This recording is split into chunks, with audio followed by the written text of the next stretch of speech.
Kau tidak membutuhkan kami menyembah-Mu, karena penyembahan kami tidak membuat Engkau lebih mulia.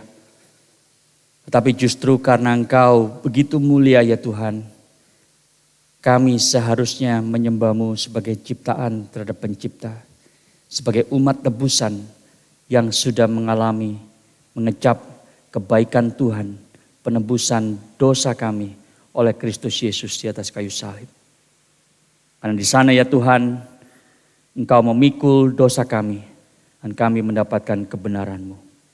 Bahkan seperti lagu yang kami nyanyikan, Engkau memikul beban hidup kami terus dan kami mendapatkan kekuatan dari Kristus. Terima kasih Bapa. Sebentar kami akan membuka firman-Mu.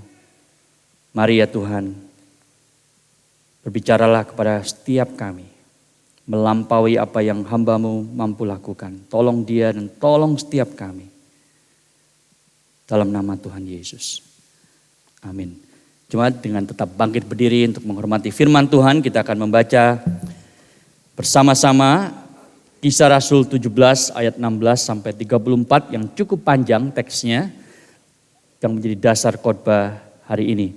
Saya akan membacakan dari ayat yang ke-16 sampai ayat yang ke-18, lalu kita akan baca bersama-sama sisa dari teks tersebut. Demikian firman Tuhan.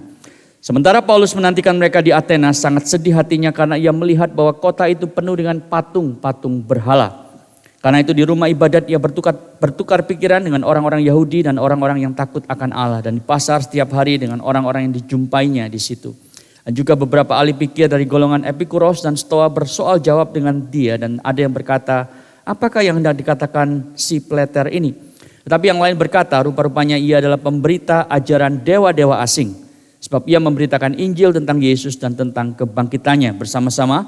Lalu mereka membawanya menghadap sidang Areopagus dan mengatakan, bolehkah kami tahu ajaran baru mana yang kau ajarkan ini? Sebab engkau mendengarkan kepada kami perkara-perkara yang aneh. Karena itu kami ingin tahu apakah artinya semua itu. Adapun orang-orang Athena dan orang-orang asing yang tinggal di situ tidak mempunyai waktu untuk sesuatu selain untuk mengadakan atau mendengar segala sesuatu yang baru. Paulus pergi berdiri di atas Areopagus dan berkata, hai orang-orang Athena, aku lihat bahwa dalam segala hal kamu sangat beribadah kepada dewa-dewa. Sebab ketika aku berjalan-jalan di kotamu dan melihat-lihat barang-barang pujaanmu, aku menjumpai juga sebuah mesbah dengan tulisan, kepada Allah yang tidak dikenal. Apa yang kamu sembah tanpa mengenalnya, itulah yang kuberitakan kepada kamu. Allah telah menjadikan bumi dan segala isinya. Ia yang adalah Tuhan atas langit dan bumi, tidak diam dalam kuil-kuil buatan tangan manusia. Dan juga tidak dilayani oleh tangan manusia seolah-olah ia kekurangan apa-apa. Karena dialah yang memberikan hidup dan nafas dan segala sesuatu kepada semua orang. Dari satu orang saja ia telah menjadikan semua bangsa dan umat manusia untuk mendiami seluruh muka bumi. Dan ia telah menentukan musim-musim bagi mereka dan batas-batas kediaman mereka.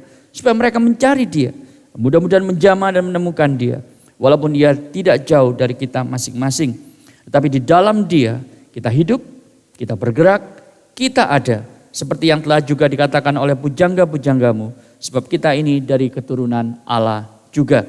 Karena kita berasal dari keturunan Allah, kita tidak boleh berpikir bahwa keadaan ilahi sama seperti emas atau perak atau batu. Ciptaan kesenian dan keahlian manusia.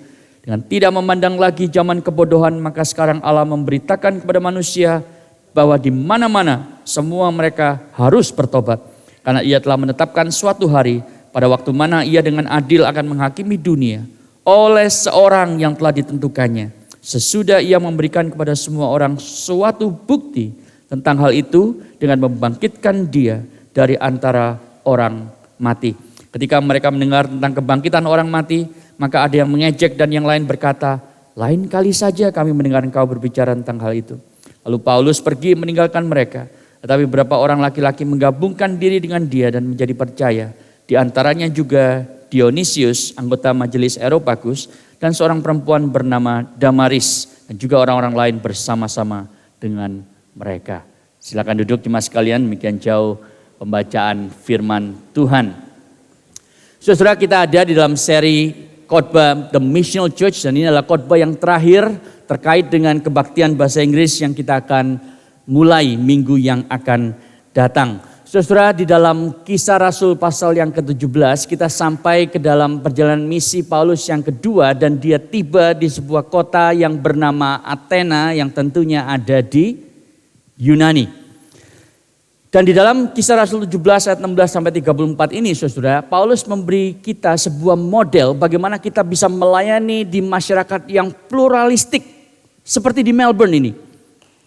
Tentunya seperti di Jakarta juga, di Indonesia yang sangat pluralistik. Tapi di Melbourne saudara, Anda tahu ada sekitar 140 negara ya yang terwakili. 140 budaya yang terwakili di kota Melbourne ini. Bahkan beberapa hari yang lalu saudara diumumkan bahwa Melbourne sekarang sudah melampaui Sydney.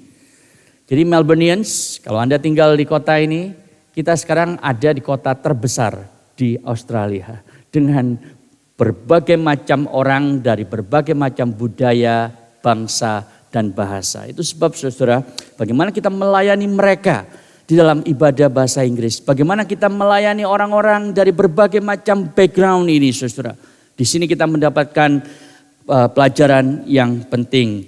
Nah saudara, pada waktu Paulus itu melayani di Athena saudara, dia menunggu Silas dan Timotius yang akan nyusul dia di Berea. Dan pada waktu dia berjalan-jalan di Athena, saudara, dia itu melihat berbagai macam patung berhala. Saudara, kita suka berpikir begini ya, aduh bagaimana saya bisa melayani Tuhan di tengah-tengah masyarakat yang pluralistik, yang tidak menerima akan Allah yang eksis, yang tidak menerima akan kebenaran Injil. Bagaimana mungkin saya bisa melakukannya?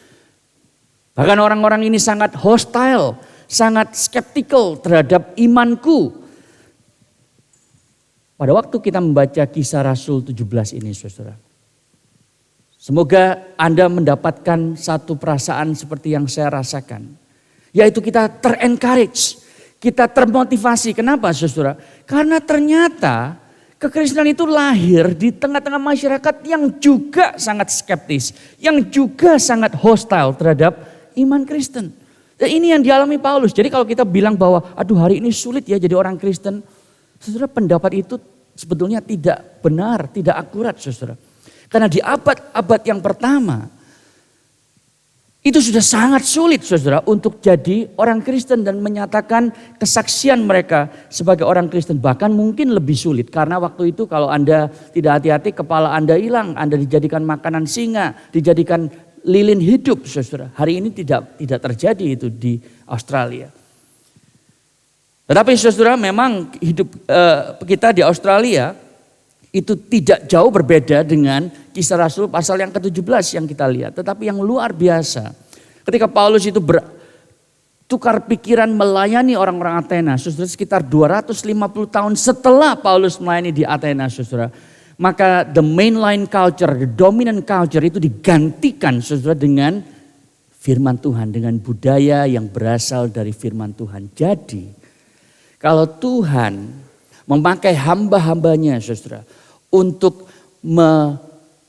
engage budaya yang ada pada waktu itu. Budaya yang skeptical dan hostile terhadap iman Kristen. Saudara, Anda dan saya tidak perlu khawatir dan takut hari ini. Allah yang sama beserta dengan kita untuk bisa engage dunia kita yang sangat pluralistik. Dan saudara, salah satu hal yang muncul baru hari Rabu lalu istri saya kasih tahu pagi-pagi sebelum saya berangkat ke kantor, ke kampus. Karena hari itu saya mengajar, ada sebuah artikel di DH. Boleh tolong Daniel karena saya lupa klikernya di bawah. Ya, di dalam artikel ini saudara ditulis oleh seorang muda ya yang di Melbourne Grammar, dia menjadi captain saudara dan dia menyerang Presbyterian Church. Nah, saudara karena kita ini Presbyterian, ya, kita berada di gereja Presbyterian ya. Anda harus tahu ya kalau ditanya I'm not just I'm Presbyterian but not vegetarian gitu yang saya selalu bilang ya. Itu sebenarnya saya mungkin harus mengangkat artikel ini yang mendapatkan ratusan komentar saudara dalam waktu hitungan jam.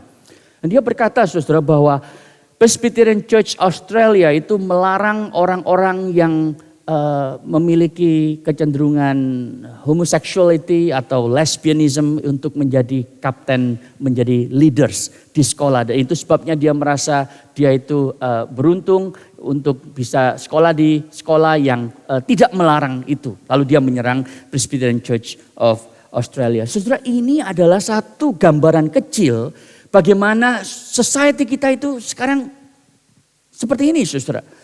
Ya, dan salah satu kutipan yang saya munculkan di sana adalah dia bilang begini kepada Presbyterian Church Australia, apakah Yesus akan mengatakan kepada beberapa anak muda bahwa mereka tidak bisa menjadi kapten sekolah, tidak bisa memimpin teman-temannya hanya karena mereka itu mengasihi seseorang yang sama jenis, ya, sama gender maksudnya. Lalu dia mengatakan bahwa Yesus tidak mengutuki adulterers, dia tidak menghindar orang-orang yang dianggap peraya gitu ya. Jadi orang-orang yang termarginalkan oleh sistem, dia tidak dan tentunya dia tidak akan menganggap bahwa orang Kristen yang hidup bersama dengan orang-orang yang sama jenis, sama gender itu kemudian dikesampingkan. Saudara, bagaimana kita menjawabnya? Karena kalau Anda perhatikan komennya saudara, dan ini bukan praktis yang baik sebenarnya baca komentar ya, tapi karena ini penting saya baca komentarnya, semua mendukung, semua mengatakan what a great potential leader for the country dan seterusnya. Saudara, di dalam konteks inilah kita hidup. Dan tidak jauh berbeda dengan konteks Paulus yang ada di Athena. Jadi sekarang kita bertanya bagaimana kita bisa menjadi orang Kristen yang misional dalam konteks yang demikian. Mari kita lihat saudara apa yang Paulus lakukan di Athena.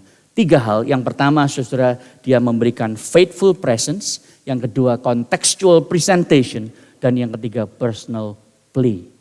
Ya, mari kita lihat yang pertama, faithful presence. Ayatnya ada di 2 ayat yang pertama, 2 ayat yang menurut saya menjadi kunci dan penting, yaitu di ayat 16 dan 17. Saudara lihat di sana, waktu Paulus itu menantikan Silas dan Timotius datang ke Athena, dia jalan-jalan saudara. Ya, tapi berbeda dengan kita, kalau kita ke Eropa saudara, ya lalu ke Athena, maka yang kita lihat dulu adalah top 10 food in Athens, you cannot miss gitu kan.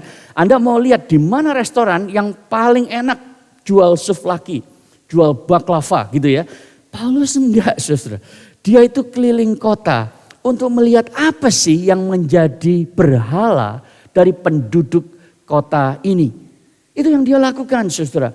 Dan dia sangat sedih karena dia melihat begitu banyak patung berhala. Dia melihat patung Athena yang gambarnya di sana. Ini adalah Dewi Hikmat saudara. Satu dari sekitar 30.000 patung berhala yang katanya ada di kota Athena. Tidak semua hari ini masih ada tentunya.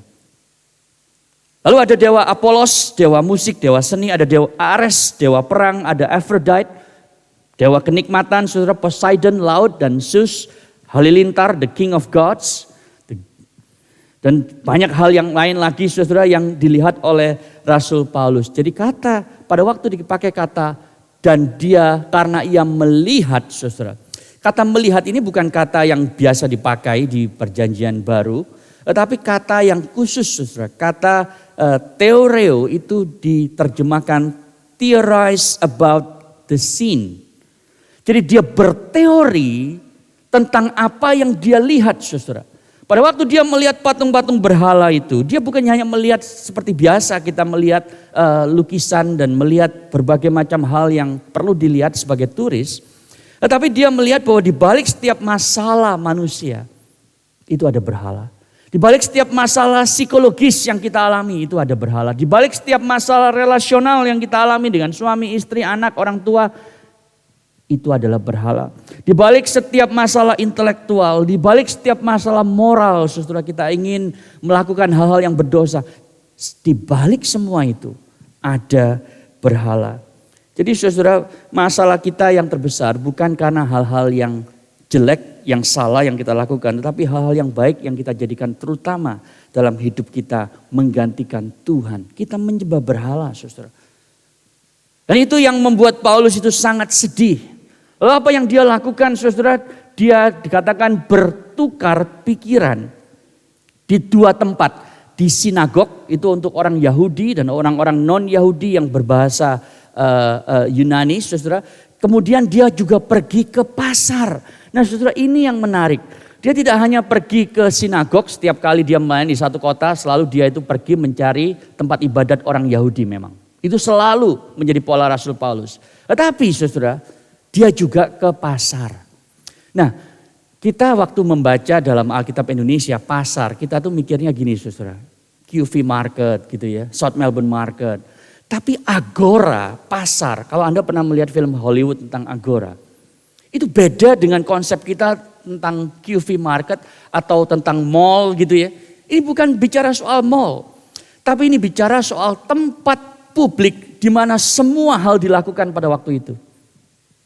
Kalau Anda ingin mendengarkan kabar terakhir, Anda tidak bisa lihat internet pakai Safari atau Chrome gitu ya. Tapi Anda harus ke pasar, dengarkan apa sih berita yang terakhir tentang apa yang terjadi di dunia. Pada waktu Anda ingin melakukan perdagangan ya, tidak ada stock market, saudara, Anda harus ke pasar, jual beli segala macam termasuk jual beli ide.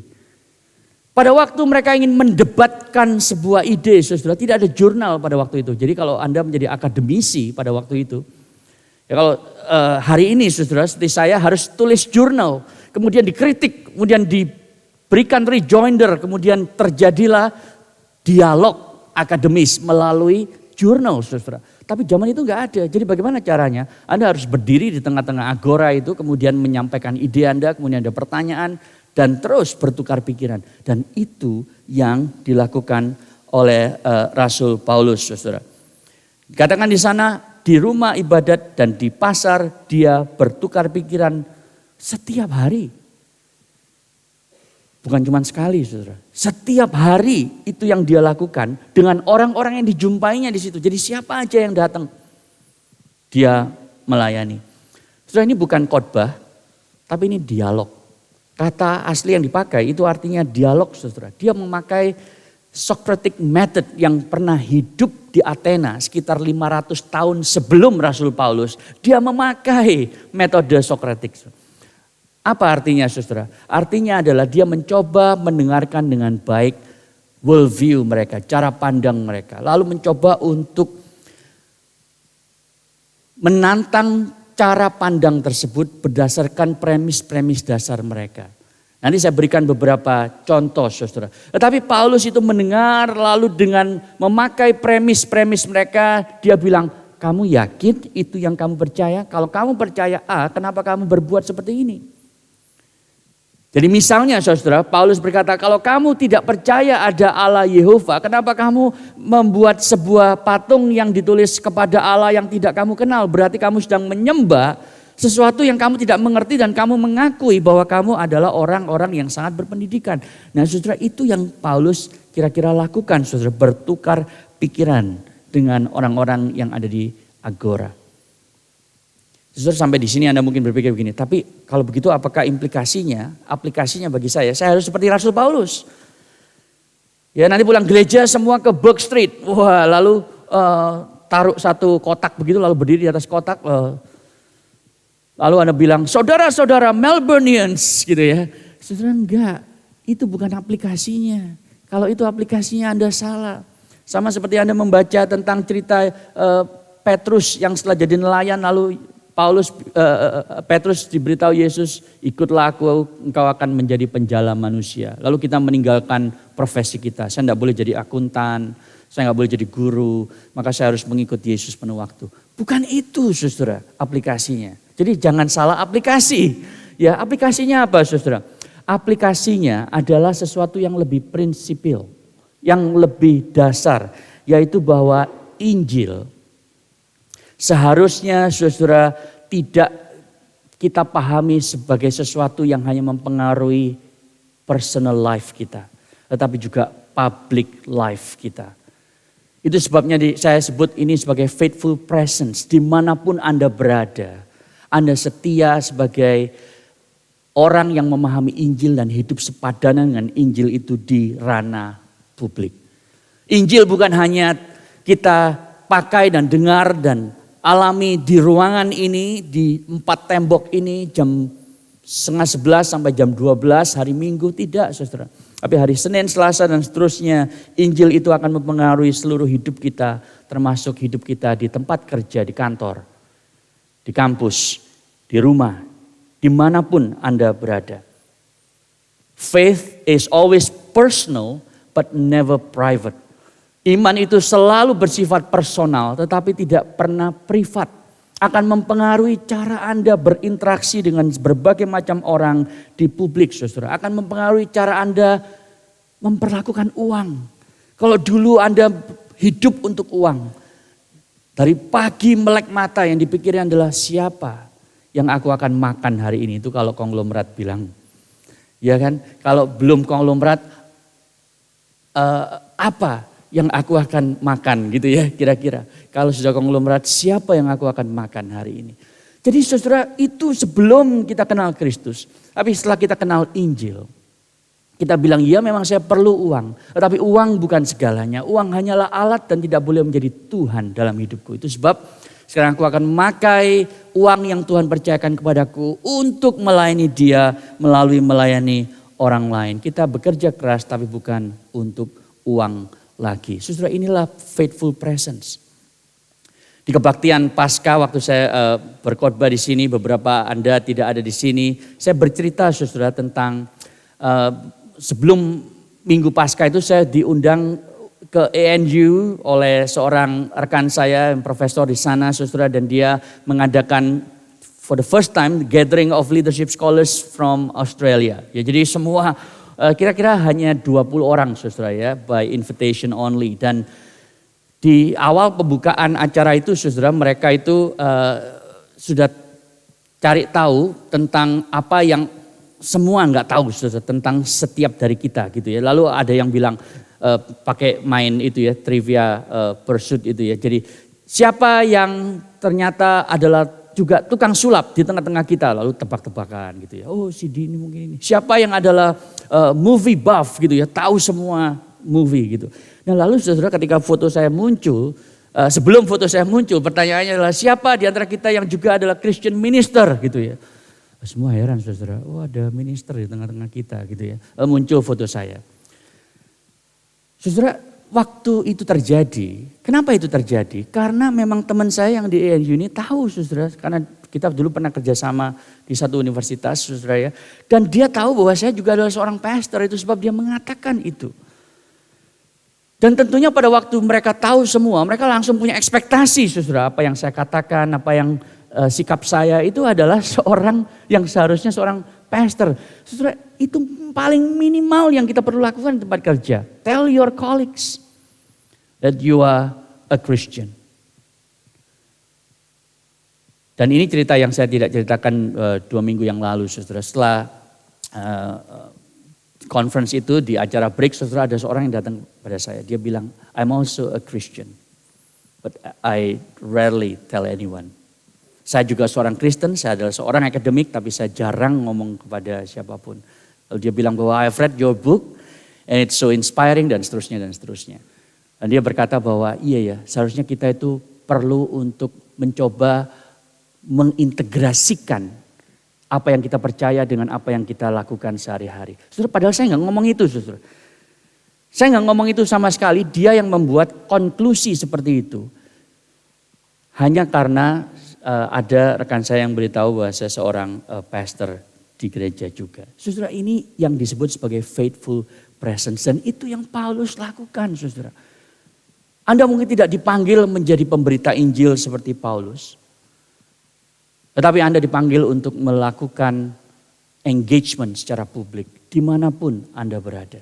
Saya bergumul saudara, bagaimana saya sebagai seorang yang melayani di universitas sebagai dosen. Membawa Injil kepada murid-murid saya. Dan tentunya saya tidak bisa mengabarkan Injil di kelas. Karena saya akan langsung diberhentikan dengan tidak hormat kira-kira. Tapi yang saya lakukan adalah saya waktu topik core values misalnya. Leadership values, karena saya mengajar leadership. Saudara, saya mengajak mereka untuk berpikir gini, apa sih nilai-nilai dasar yang kamu pegang? Lalu mereka itu bagi grup dan diskusi dan seterusnya. Lalu ada yang bilang saudara, oh family saya adalah core value yang terpenting. Keluarga itu nomor 1 di atas semuanya.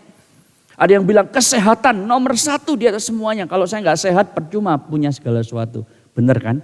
family benar, kesehatan benar. Tapi kemudian kita diskusi begini saudara, saya tanya mereka, gimana? Apa yang akan terjadi dengan hidupmu? Kalau family, orang tuamu misalnya, karena hukum biologis mereka menjadi tua dan mereka meninggalkan engkau. Mati. What's going to happen with you? Yang bilang kesehatan, saya tanya kepada mereka saudara, kalau engkau mengatakan bahwa kesehatan itu menjadi yang terutama, bagaimana kalau engkau kehilangan kesehatan karena kecelakaan? Karena penyakit? Apakah kemudian kau merasa tidak lagi layak untuk terus hidup karena percuma?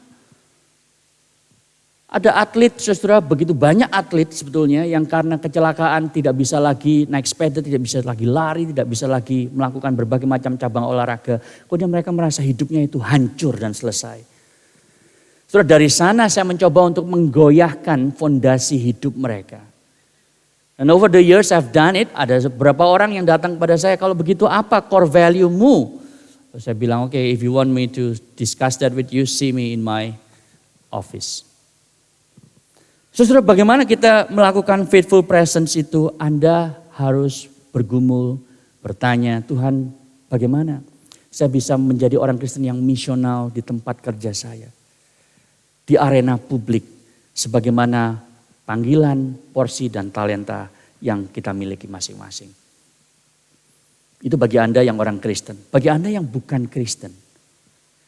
Tahukah Anda, karena orang Kristen itu berkiprah di dunia publik, maka values utama saudara, nilai-nilai budaya yang ada di Athena, di Greek itu berubah total setelah 200 sekian tahun.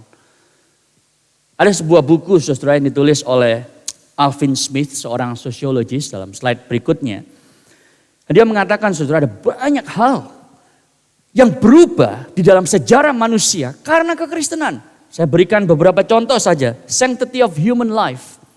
Saudara tahu gak, di zaman dulu orang Yunani dan juga Roma saudara, begitu mereka melihat ada seorang bayi lahir dan dia itu cacat. Dia memiliki disability. Apa yang terjadi? Tenggelamkan, bunuh.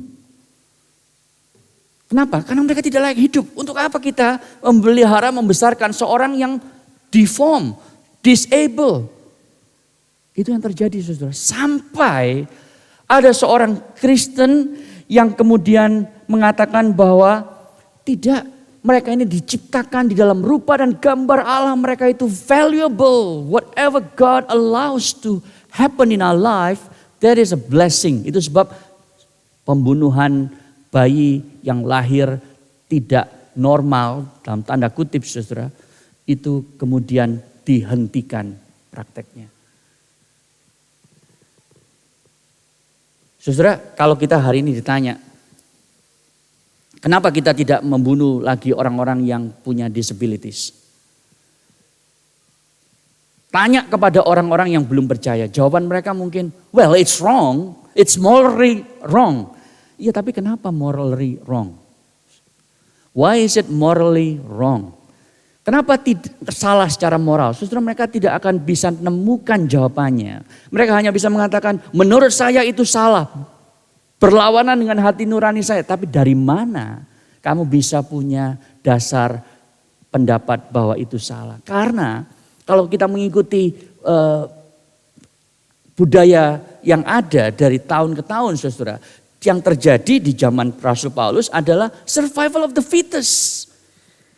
Jadi apa yang dikatakan Darwin itu ada benarnya saudara, bahwa yang kuat harus mengalahkan yang lemah. Dan kalau itu yang terjadi maka society itu akan langgeng saudara. Jangan jadikan yang lemah itu menjadi beban. Supaya kita ini terus maju secara progresif. The survival of the fittest. Nggak ada yang salah dengan itu. Lihat dunia binatang. Ya kan? Yang kuat makan yang lemah.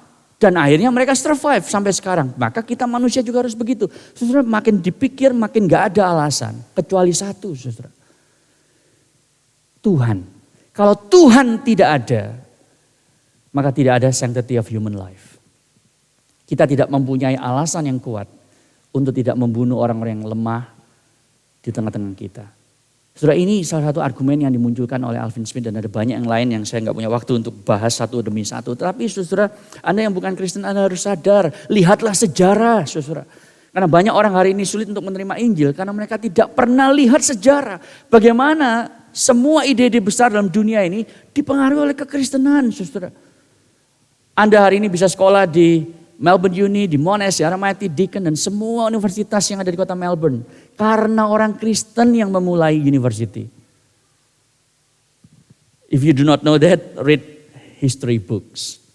Kalau bukan orang Kristen yang mulai university, Anda tidak akan ada di Melbourne hari ini. Anda tidak akan mengecap universitas, saudara. Jadi orang Kristen memegang peranan penting karena mereka melakukan faithful presence di dalam ranah publik. Yang kedua, saudara, Paulus juga melakukan contextual presentation dan waktu saya sudah hampir habis. Saudara, saya tidak punya waktu untuk menjelaskan semuanya, tetapi ada yang menarik, saudara. Dia itu dikatakan beberapa ahli pikir dari golongan Epikuros dan Stoa bersoal jawab, lalu mengundang dia ke Areopagus. Lalu dia dituduh sebagai peleter. Peleter itu dari kata seperti burung yang matukin makanan biji-bijian itu ya. Jadi ini orang-orang Paulus ini cuma ngumpulin data lalu disampaikan dengan sangat sistematis. Itu saja. Tapi Paulus rupa-rupanya saudara dia siap ya, dan dia melakukan sesuatu yang oleh Socrates saudara disebut sebagai ethos, pathos, dan logos. Ketiga argumen persuasif itu disampaikan oleh Paulus di dalam address-nya di Areopagus. Areopagus ini adalah council of leading philosophers of the day. Jadi ini seperti seorang hamba Tuhan yang diundang untuk bicara di kumpulan profesor-profesor universitas top di dunia. Saudara, itu yang Paulus lakukan. Dan di dalam address-nya itu dia membahas tentang credibility-nya. Dia membahas tentang alasan yang sangat logis kenapa harus percaya Tuhan. Dan dia juga appeal kepada emosi manusia. Ethos, pathos, dan logos. Kita lihat secara singkat saja saudara. Ya, ketika dia dituduh, rupa-rupanya ia adalah pemberita ajaran dewa-dewa asing. Saudara, ini adalah charge yang sama yang pernah dialami oleh Socrates 500 tahun sebelum Paulus. Ya, Socrates itu seorang filsuf yang awal saudara di Yunani dan sampai sekarang salah satu yang top. Dia melahirkan murid yang namanya Plato, kemudian muridnya lagi Aristotle, dan tiga musketeers itu menjadi filsuf yang luar biasa sampai hari ini. Dan Socrates dipaksa minum racun karena dia menolak untuk berhenti mengajar anak-anak muda di zamannya, saudara. Dan sekarang Paulus diberikan charge yang sama. Ya, dia ini adalah pemberita ajaran dewa-dewa asing. Bedanya dia tidak disuruh minum racun, tapi dia disuruh menjelaskan di Areopagus. Saudara, jadi kalau dia sudah ngomong dengan orang-orang beragama di agora, dengan orang-orang kebanyakan di agora, sekarang dia harus address the philosopher. Ya, orang-orang yang menjadi pemikir di sana. Ya, di tempat di mana ada Socrates, Plato, Aristotle itu pernah berdiri. Di tempat di mana Epicurus, pendiri Epicureanisme, dan Zeno, pendiri Stoicisme itu juga mengajar. Dua filsuf yang sangat dominan pada waktu itu. Saudara, Epicureans, ya, Epicurus itu bukan karena dia kurus, saudara, maka disebut Epicurus ya. Berarti kalau Anda pengikutnya tidak boleh melebihi body mass index tertentu gitu ya. Bukan, saudara. Ini maksudnya karena namanya Epikuros, jadi disebut Epicurean atau bahasa Indonesianya jadi Epicurus. Ya. Nah, filsuf ini mengatakan bahwa tujuan kehidupan itu adalah mencari kenikmatan. Ya, enjoy life itu menjadi moto mereka. Enjoy life. Sedangkan stoicisme itu bukan enjoy life tapi endure life. Apapun yang hidup itu berikan kepadamu, ya terima saja dengan keberanian, dengan keuletan. Ya, jadi kalau Epicurean ini hari ini kita sebut sebagai orang-orang muda yang YOLO itu you only live once, itu sebabnya eat, drink, and be merry because tomorrow we die. Nah, itu sebenarnya adalah filsafat Epicureanisme yang mempengaruhi anak muda, saudara. Ya, sedangkan Stoicisme itu bicara soal bahwa semua ini Tuhan, Ya, Allah itu ada di mana-mana nih. Allah ini ada di tanaman gitu ya. Allah ada di pohon. Allah ada di mikrofon ini, saudara. Jadi kita harus hati-hati memperlakukan semua benda-benda di sekitar kita karena Allah ada di sana. Ya, dan seterusnya. Tetapi yang saya ingin garis bawahi, saudara, Paulus ini seorang yang sangat mementingkan apa yang orang itu tahu dan dia mulai dari sana. Saudara perhatikan, di dalam address-nya ini, khotbahnya ini, dia tidak mengutip perjanjian lama. Seperti biasanya yang dia lakukan. Di dalam khotbahnya ini, saudara ya, dia itu mengutip siapa? Pujangga-pujangga mereka. Jadi dia sudah melakukan studi terlebih dahulu sebelum melakukan address-nya, saudara. Dia tahu, dia bisa kutip, saudara, filsuf mereka. Dan kalau Anda perhatikan slide berikutnya di ayat yang ke-22, dikatakan di sana, hai orang-orang Athena, aku lihat bahwa dalam segala hal kamu sangat beribadah kepada dewa-dewa. Saudara, dia sangat courteous, dia sangat memperhatikan mereka dan dia memuji mereka. Sebetulnya orang Athena, kalian ini sangat religius. Lihat, kalian menyembah banyak dewa. Ya, jadi dia mulai dengan pujian, saudara. Dia tidak mengatakan, kamu ini penyembah berhala kafir yang akan masuk neraka. Untung ada saya sekarang kasih tahu tentang Allah yang akan bawamu ke surga. Enggak. Dia bilang bahwa dalam banyak hal, dalam segala hal, kamu ini sangat religius. Saudara, ini melakukan winsome apologetics namanya. Lalu yang berikutnya, saudara. Aku berjalan-jalan lalu aku menjumpai sebuah mezbah dengan tulisan kepada Allah yang tidak dikenal. Ini pintu masuk Paulus. Kadang kita suka tanya begini ya. Gimana caranya ngomong soal Injil padahal kita lagi ngomong soal makanan, ngomong soal kesehatan, ngomong soal anak, ngomong soal bisnis gitu ya. Bagaimana masuk ke Injil? Saudara, Paulus cari pintu masuknya, saudara. Lalu dia ketemu, ini loh pintu masuknya. Dia lihat ada sebuah mezbah to the unknown God. Itu yang dia pakai. Kamu menyembah banyak dewa, termasuk ini nih yang kamu tidak kenal. Nah, sekarang aku mau kasih tahu kamu siapa yang kamu tidak kenal ini karena aku kenal. Jadi saudara, tujuan Paulus bukan membuktikan Allah itu eksis. Tapi dia ingin membuktikan bahwa ternyata orang-orang Athena ini yang tidak kenal Allah Yehova, sebetulnya mereka itu punya sense, tahu bahwa ada Allah yang tidak dikenal. Itu sebabnya John Calvin mengatakan kita ini punya sensus divinitas, ya sense of divinity. Kita selalu ingin mencari Allah, tapi tidak pernah bisa menemukan Allah yang sejati kecuali dia menyatakan dirinya terhadap kita. Jadi Paulus sedang mengatakan bahwa engkau sebenarnya tahu, merasa ada Allah tapi tidak mau mengakui di dalam pikiranmu. Lalu berikutnya ayat 24 saudara. Dia menjelaskan siapakah Allah Yahweh itu. Allah pencipta, the God. Ya, bukan a God tapi dalam bahasa Inggris Allah yang telah menciptakan bumi itu the God who made the world and everything in it. Jadi ini Allah yang satu-satunya, Allah yang esa, Allah yang sejati. Dan ini sangat beda dengan filsafat Epicurean yang mengatakan bahwa segala sesuatu ini terjadi karena ledakan atom, atau panteismenya Stoicism yang mengatakan bahwa Allah itu ada di segala sesuatu. Tidak. Paulus mengatakan Allah itu berbeda dengan ciptaan. Ya, dan kemudian dia mengatakan tidak dilayani oleh manusia. Allah tidak butuh kita. Karena saudara, orang-orang di sana mengatakan bahwa dewa itu perlu kita berikan sesajen. Kita berikan persembahan supaya nggak marah. Supaya nelayan kalau cari ikan, bukan cari uang ya, tapi cari ikan di laut. Poseidon itu berbelas kasih dan memberikan ikan-ikan. Nah caranya gimana? Kita harus melayani Poseidon. Kita harus menyembah Poseidon. Kalau dia marah gimana? Kurang persembahannya. Nah Paulus bilang tidak, Allah yang sejati itu nggak butuh kita. Tapi dia itu melayani kita justru karena kita yang butuh dia. Lalu dia mengatakan di ayat berikutnya saudara, ia menentukan musim-musim bagi mereka dan batas-batas kediaman mereka. Jadi kalau tadi dia mengatakan logos secara logik demikian saudara, sekarang dia mengacu kepada emosinya. Dia mengatakan Tuhan yang menentukan batas-batas kediamanmu. Saudara maksudnya apa? Maksudnya begini saudara, kalau dulu Anda itu ignorant, tidak peduli Allah.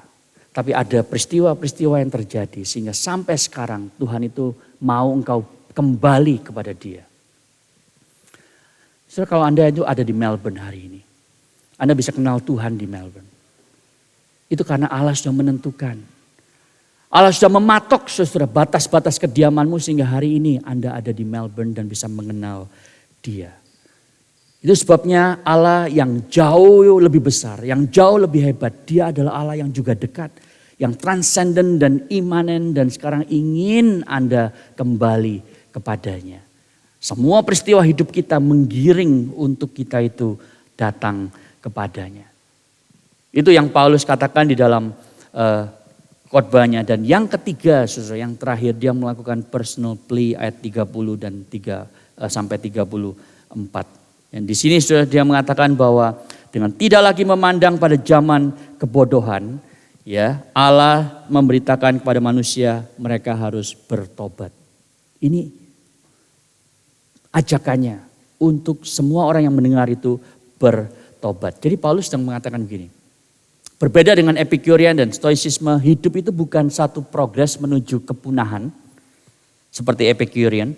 Hidup itu bukan sebuah jalan menjadi bagian dari Allah lagi, itu Stoicisme. Tapi hidup itu adalah sebuah perjalanan menuju penghakiman Allah di mana Kristus Yesus akan menjadi hakimnya bersama dengan Dia. Itulah hidup manusia, kata Rasul Paulus. Itu sebab engkau harus bertobat karena engkau akan mengalami penghakiman itu. Lalu dia mengatakan, saudara, the biggest thing, the biggest point dari khotbah dia adalah bahwa Allah membuktikan itu dengan membangkitkan Yesus dari kematian. Dan pada waktu titik itu disampaikan, saudara, poin itu disampaikan, maka mereka mulai pergi. Mereka tidak mau mendengarkan tentang kebangkitan Kristus. Saudara, kenapa itu menjadi bukti? Karena Epikurean dan Stoicisme mereka tidak percayakan kebangkitan tubuh. Saudara, orang Yunani itu secara umum mengatakan bahwa tubuh ini jelek. Itu sebabnya kalau kita mati itu jiwanya dikeluarkan dari tubuh, penjara tubuh ini. Dan sekarang Paulus mengajarkan bahwa ada kebangkitan tubuh. Itu sebabnya mereka sangat-sangat antipati terhadap kebangkitan. Tapi Paulus mengatakan ini adalah bukti. Inilah bukti bahwa Yesus akan menjadi hakim dan kalau Dia bangkit dari kematian mengalahkan maut, bukankah seharusnya apapun yang Dia katakan kita harus terima? Ini adalah message kepada Daniel Cash yang tadi menulis artikel di The Age itu, saudara. Dia tidak bisa memilih apa yang Yesus katakan dan dia melupakan apa yang Yesus katakan yang lain. Jadi dia pilih-pilih itu hanya menyembah Yesus yang adalah imajinasinya sendiri. Tetapi Yesus kalau dia benar-benar bangkit dari kematian, maka kita harus menerima semua yang dia katakan. Dan dia adalah Tuhan dan Juru Selamat. Tuhan yang mengatakan bahwa manusia diciptakan laki-laki dan perempuan. Kemudian dipanggil menjadi satu daging. Itu yang harus dia terima, saudara. Kalau Yesus benar-benar lahir, mati dan dibangkitkan dari kematian. Saudara, Paulus bahkan tidak sempat menyebut nama Yesus karena dia diinterupsi, tetapi dia menyebutkan Yesus itu kebangkitannya adalah fakta sejarah, menjadi bukti terlepas kita setuju atau tidak setuju, suka atau tidak suka. Kalau Yesus tidak bangkit dari kematian, Anda bisa hidup semau gue. Tapi kalau Yesus hidup dan bangkit dari kematian, maka Anda harus meninggalkan apapun yang Anda jadikan sebagai makna kebahagiaan hidup dan kemudian mengikut Yesus. Sampai di sini saudara ada 3 respon. Slide yang terakhir, mengejek, menunda, dan percaya. Ada yang bilang ini apaan? Lalu mereka mengejek Paulus. Ada yang bilang nanti deh saya mau dengar lagi soal ini, menunda. Dan sebagian percaya saudara. Nah, Anda di ruangan ini, Anda ada di mana hari ini? Saya ingin fokus kepada yang kedua. Karena banyak orang Kristen menunda. Menunda untuk percaya. Menunda untuk menyerahkan hidupnya kepada Kristus. Saudara, ada sebuah konferensi di neraka. Setan itu kumpulin semua anak buahnya. Seperti mungkin seperti sini ya. Town hall meeting gitu di neraka. Anggap aja ini neraka sebentar. Saya tanya, bagaimana saudara-saudara tim pemenanganku gitu ya. Supaya kita ini bisa mengecoh orang Kristen itu. Karena jumlahnya semakin lama semakin banyak. Lalu ada yang bilang begini, Pak Bos Setan gitu ya. Saya punya akal, kita adakan gerakan untuk mengatakan bahwa Allah sudah mati. Lalu saya sebagai bos setan mengatakan, kuno, ya kita sudah pakai itu. Ya. Nietzsche pernah ngomong begitu, tapi ternyata terlalu banyak bukti di dalam ciptaan bahwa Allah itu ada. Nggak bisa gitu ya.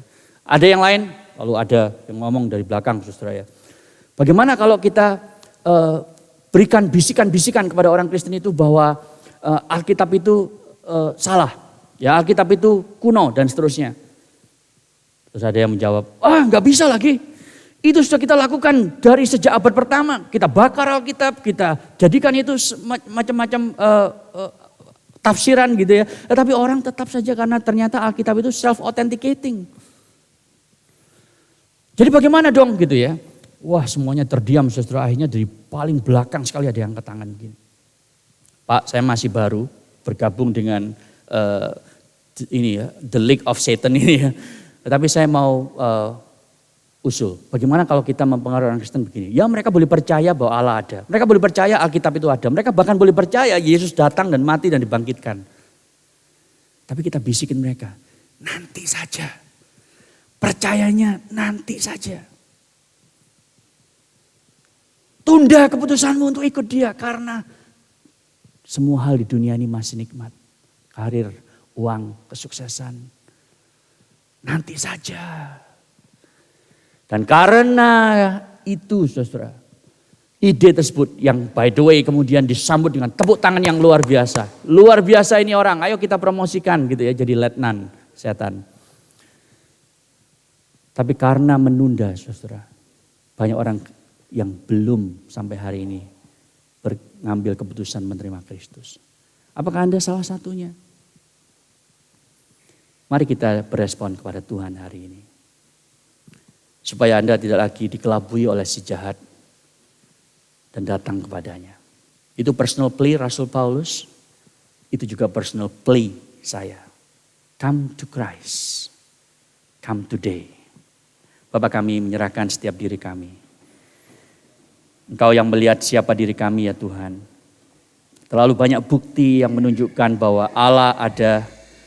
Yesus datang, Yesus mati bagi dosa kami, dan Yesus bangkit bagi kebenaran kami. Tolong kami berespon bukan dengan menunda, apalagi mengejek, tapi dengan datang kepadamu dan percaya dalam iman dan pertobatan kami. Terima kasih Bapa. Dalam nama Tuhan Yesus. Amin.